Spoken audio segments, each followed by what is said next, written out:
Okay, so now our face is almost done. We've got the contour, we've got our eyes, we've got our blush. It's time to move on to a little bit of highlight.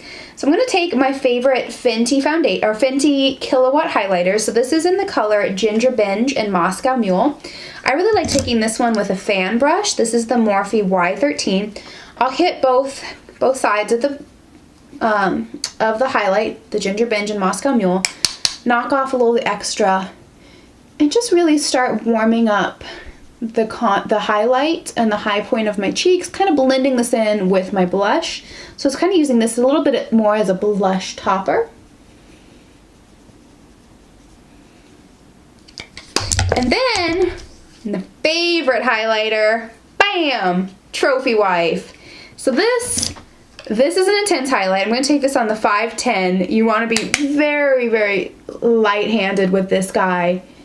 You're going to have random guys stopping you on the street in the middle of study sessions because you're going to glow. You're going to glow to the gods. Yes, you are. There you have it.